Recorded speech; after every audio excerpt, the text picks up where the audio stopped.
बाबा भीमराव अंबेडकर जी ने कहा था कि अगर आप राजनीति में प्रतिभाग नहीं लेंगे तो आपको पता है इसका दंड क्या होगा। इसी युवा अवस्था में भगत सिंह, राजगुरु, सुखदेव, चंद्रशेखर आजाद, उन्होंने अपने प्राणों की आहुति दी थी, बलिदान दिया था कि मैं उस माटी का वृक्ष नहीं जिसको नदियों ने सींचा है। बहुत बहुत आभार व्यक्त करना चाहूंगी मैं। आज मेरठ की ऐतिहासिक धरती पे मैं सर्वप्रथम श्रद्धेय चौधरी चरण सिंह जी को श्रद्धा सुमन अर्पित करती हूँ। समाजवादी पार्टी के संस्थापक श्रद्धेय नेताजी को श्रद्धा सुमन अर्पित करती हूँ। मैं मंच पे उपस्थित हमारे आरएलडी के राष्ट्रीय अध्यक्ष आदरणीय जयंत चौधरी जी का स्वागत करती हूँ, आपको प्रणाम करती हूँ।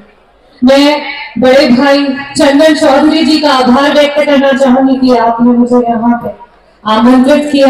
हमारे बीच में हमारी आरएलडी से विधायक, पूर्व विधायक, साथ ही साथ हमारे युवा डिफरेंट पार्टी से यहाँ पे एज ए रिप्रेजेंटेटिव आए हुए हैं और मेरे सामने हमारे उत्तर प्रदेश और मेरठ की धरती से हमारे देश को दिशा देने वाले, हमारे भारत के उज्जवल भविष्य, हमारे युवा, आप सभी को मैं हाथ जोड़ करके आपका स्वागत करती हूँ, वंदन करती हूँ, अभिनंदन करती हूँ। जैसे कि ये युवा संसद का कार्यक्रम जिसके लिए हम सभी यहाँ पे उपस्थित हुए, आज इतने कड़ाके की ठंड में भी जिस तरीके से आप लोगों का हौसला बुलंद है, जिस तरीके से आप लोग अपने सर पे वो गमछा बांध करके यहाँ पर बैठे हैं और यहाँ पे हर एक वक्ता को जिस तरीके से उसका हौसला अफजाई कर रहे हैं, मैं चाहूंगी कि हाथ उठा करके एक बार आप सभी अपने लिए एक बार जोरदार तालियों से आपका स्वागत करें। जब भी देश में युवाओं की बात होती है,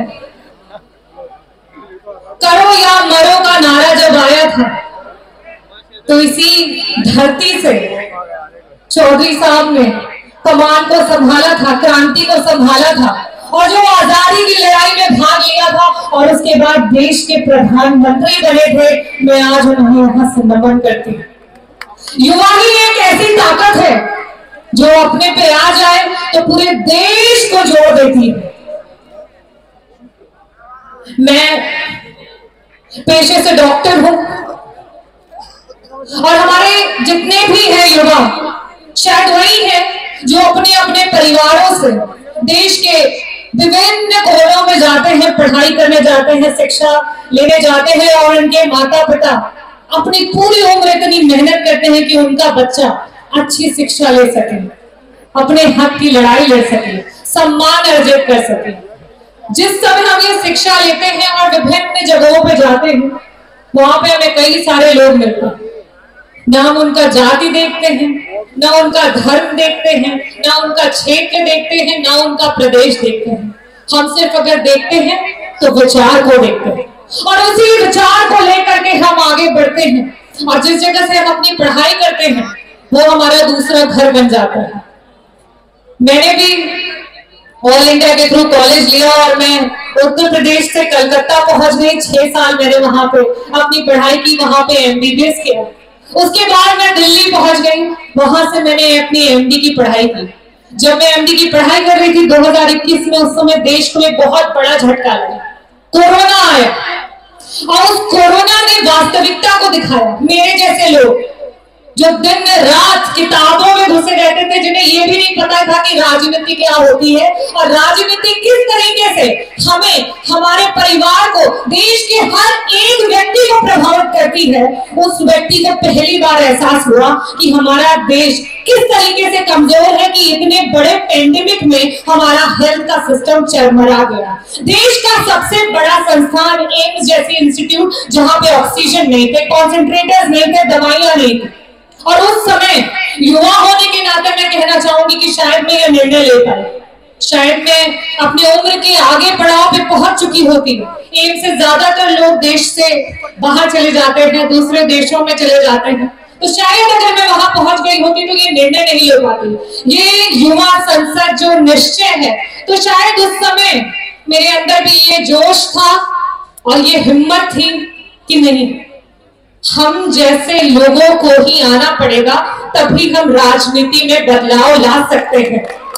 आज हमारे बीच में आदरणीय राष्ट्रीय अध्यक्ष जयंत चौधरी जी, सपा राष्ट्रीय अध्यक्ष अखिलेश यादव जी एक मिसाल के रूप में है, और मैं आप लोगों को फिर से धन्यवाद करना चाहूंगी कि चाहे वो विधानसभा हो, चाहे वो राज्यसभा हो, चाहे लोकसभा हो, ये आप लोगों का मतदान है, आप लोगों का ये जोश है जिसकी वजह से आप लोगों की आवाज वहां पे विपक्ष के तौर पे गूंज रही है। चाहे वो बिजली की मार हो, चाहे वो महंगाई की मार हो, चाहे वो हमारी बच्चियों पे, महिलाओं पे अत्याचार हो, चाहे हमारे युवाओं की नौकरी की बात हो, ये आपकी आवाज, ये आपकी देन है कि आप सदन में गूंज रही है। मैं सदन में पहली बार पहुंची और जिस भी मंच में पहुंचती हूँ मैं अपने लोगों को बार बार आभार व्यक्त करना चाहती हूँ और ये कहती भी हूँ कि ये आपका हौसला है जिसकी वजह से हम अपनी बात को वहां पर मजबूती से रख पाते हैं। और जो ये सरकार ये सोच रही है कि ये किसान के बेटे हैं, ये तो किसान है, ये पढ़े लिखे नहीं है, ये क्या कर लेंगे, तो ये हमारा युवा और हमारा किसान है जो उन्हें ये बार बार बतलाएगा कि मैं उस माटी का वृक्ष नहीं जिसको नदियों ने सींचा है, बंजर धरती पे पलकर मैंने मृत्यु से जीवन खींचा है, पत्थर पे लिखी इबारत हो, शीशे से कब तक तोड़ोगे, मिटने वाला मैं नाम नहीं, तुम कब तक मुझको रोकोगे। और मैं अपने युवाओं को भी ये कहना चाहूंगी कि घबराइएगा मत, आप में ये ताकत है।